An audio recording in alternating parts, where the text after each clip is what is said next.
All right, man. We're here with Left to Suffer tonight in Oxnard. What's going on, man? Why don't you introduce yourself? I'm Taylor, I do vocals. I'm Christian, I play bass. I'm Pete, and I play guitar. Awesome, man. Awesome. So, how's the tour been so far, man?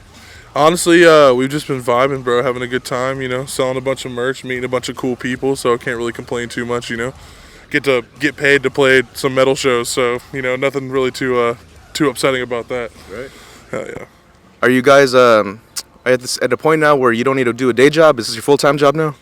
We're kind of on the precipice of it, you know what I mean? Like, some of us have, like, some jobs that we got to crank out and stuff to get bills paid, but, like, for the most part, we can come home with, like, some money and try to, like, vibe out on it, and then, it only gets bigger, so. Almost famous? Almost, you know what I mean? We're on the precipice, we're getting there, yeah. So, last April, you guys actually dropped the EP On Death, right? Yeah. So, that one, you said it was, like, the 5 stages of grief, right? Yeah. So, in a way, like, I listened to the audiobook, too, right? Mhm. Like, so, did you come up with that, or you guys think that's a collective? I've had that, like, ideology to write something about that for a long time, and, like, I brought it up to them, and they thought it was a good idea, so they pretty much put it into writing the instrumentals and everything. They really, like, pushed it forward and tried to get as much of the emotion, captured as we could or whatever, and then I really, like, sat in the studio and kind of went a little crazy writing that, like, that whole EP lyrically. Yeah. But yeah, it's all. I came up with it like a forever ago, and then they took it to the next level. We all kind of collectively took it to the next level. So then, the three of you were actually in a band before Left to Suffer, right? It was just revamped. Yeah. What was that like? Yeah, it was cool. At the time, it was just like we're just trying to like figure out what our sound was gonna be like. So once we all started working together, started writing together, it's like when we're like, we could like reinvent our sound to be what it is like today. Because you know what's funny? Like, I actually like heard your old stuff, but I didn't find out about Left to Suffer again until after the first album came out. I didn't even know you guys were like that. I forgot the name of the band. What was it? It was Lost at Last. Lost at Last, yeah. Yeah. I remember, because then you remade a couple of those songs, right? Like, you remastered them and everything. Yeah. They changed them up a little. Yeah, the song Lost at Last is basically just ripping off 2 songs off that EP we did in the previous band. It was like paying homage to it. Right. Because like even me, like I found it like this came out like what 2019. Yeah. And I'm all the way from in LA, so I found it. Then I was like, when I heard you guys' 2020 album, Year of Suffering, I was like, man, I've heard this somewhere before, Yeah. Like, it was crazy, yeah. Yeah. And then it wasn't until like a while after I saw another interview you guys did, and you said, oh yeah, we were Lost at Last before, and I was like, well, like what the hell kind of crazy. Yeah. It's actually sick that you found that EP. That is Not really a lot of people were like, oh yeah, I actually listened to it. Yeah, that's some OG It's always shit. like one of those like undercover things. Yeah, like I didn't know what it was because I was like, okay, I see this band, but like there's like nothing else I can find on it. Yeah, we were pretty like, I don't know, trying to put the pieces together at that point or whatever. So it was kind of like we were all like self-managing ourselves and trying to figure out how everything works, And then that's why we became Left to Suffer, because we found our manager Jeff Menig, and then we just kind of turned the page and figured, he just kind of grabbed the reins and showed us how to fucking be a real band. Yeah, that's crazy because even then, like your music videos now are like a whole another level. They're crazy, dude. Yeah, man. I mean, we have to, if you gotta be at the top, you gotta perform at a top tier to be at the top tier, man. So always got to put money into production, into getting your stuff mixed and mastered and stuff. It's like you get what you pay for in this industry. That's awesome, man. So then, you actually just finished dropping that new single again right now? Overwhelming Power. Right. Yeah. Is that one gonna be on the new album? Yeah, it is on the new EP or whatever. We it's have EP? Yeah, we have an EP that's coming out probably in the next couple months or whatever. I probably shouldn't have said that, but it's whatever. Whatever, you guys got the exclusive fucking drop on that, I guess it's fine. There you go. But yeah, it's gonna be on our upcoming EP that we got coming. You got a name you can tell me? I can't. Nah, I Okay. can't yet. I We can't ain't yet. gonna go that far. I'll let you know that it's a continuation of On Death. Okay. They're related to each other. Awesome, man. Yeah. So then, last year you two actually had 2 really good singles at the end of the year too. You had the one with Kamiyata, Yeah, Fixation, and DNR. Fixated. Yeah. Yeah. So what was that working with Kamiyata? That was cool, man.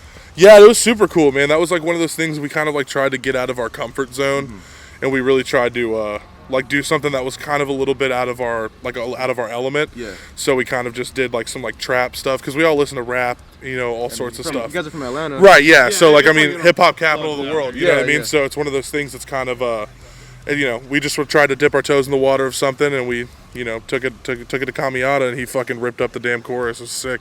Shout out Kamiyata, I love you, brother. Because like a lot of people like that are into like the hardcore scene, like they'd be like, rap, no, don't listen to that. And you guys are pretty open about it, you know?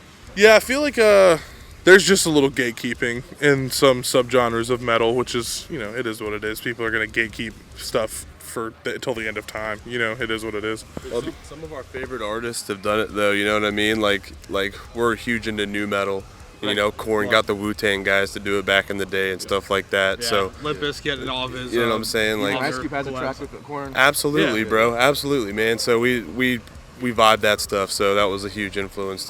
We wanted to like do stuff like that too. Because even you guys, you label yourself as a newcore, right? It's like new deathcore, yeah. Yeah, new metal deathcore. Creating your own wave, man. We're trying, dude. Yeah. Well, trying. you know, I Don't could, write it, create it. You know what I mean? I could definitely tell there was like a change on Death compared to A Year of Suffering, you know? Yeah, that was. I feel like I genuinely feel like On Death was when we first figured out like, oh, okay, like we can actually do new metal, like influence stuff and still keep it heavy. Yeah. Because you know a lot of people get lost in like the choruses. I feel like, and they try to go too melodic too fast, and then they kind of lose like the elements of being heavy. But like we still love to slam. You know what I mean? So we want to keep the elements of like being able to have fucking huge choruses and also like to be able to like do an insane breakdown coming out of it. You know what I mean? So it kind of just keeps the field open for us with writing. Definitely, man. Yeah, because like at that point when we were starting to write On Death, like as far as the instrumentals go, we wanted to like push towards something that was different than what we were doing before, just to keep the cycle of like reinventing ourselves. Yeah. And also it was at the time too when like you and Jacob started like playing on 8 strings a lot more, and so like we could actually have like a bigger range for tuning. Yeah. Right. And then I see that you had that DNR with Will Ramos and Ricky Hoover. Yeah. Yeah. So you've worked with Will Ramos before, I'm assuming, right? I don't think I mean, we went on tour, like a little like run with him or whatever. Yeah. We've been like homies with the Lorna Shore guys for a minute. So it was kind of one of those things. It was just like really just hitting up one of our homies to be like, yeah, you want to be on this track? And he was like, fuck yeah. And then it was like a super easy process. And obviously Will is just an absolute beast on the mic. Same with Ricky. So It's kind of crazy too, cause like you guys came out with that album in 2020, and then that's like around the same time Will Ramos joined the Lorna Shore. he was. I think he joined. He like was on that tour with them first, and then Right, in Europe. Yeah, that's right. Yeah, so it was around the same time. Yeah, and then they got because he got announced like I think like 2021, like later, like early 2021 or something like that. Yeah, That's crazy, man. Shout out Will Ramos. facts, dude. Love you, brother. That new EP you did, that was amazing, dude. Yeah, bro. Facts. So anything, what else is going on for 2022? Because you said you have an album in a couple months, and then back to touring right after. Yeah, we got So What Fest coming up. We have we're playing Blue Ridge Rock Festival this year. We have a couple like headlining stuff that we're gonna do on the West Coast. Nice. And then we're also gonna have another tour at the end of the year. It's gonna be a pretty fucking banging tour. So We're just recording more over the year too, like Just keep it going, you know. Yeah, man.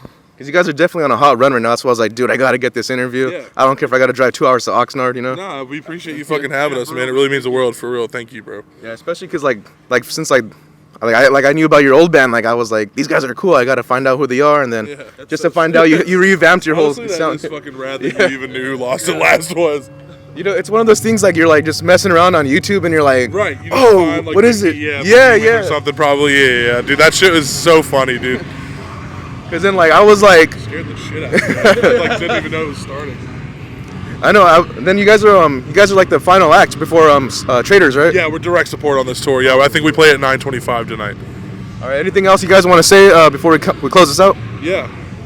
Don't let anybody tell you what you can and can't do in this fucking life. Make your own fucking destiny. And yeah, that's it. Love you guys. You know, I can't think of anything right now, but we appreciate every one of you guys that are like checking this out and support us. Just check us out at Blue Ridge and So What. We appreciate you guys. Rocks.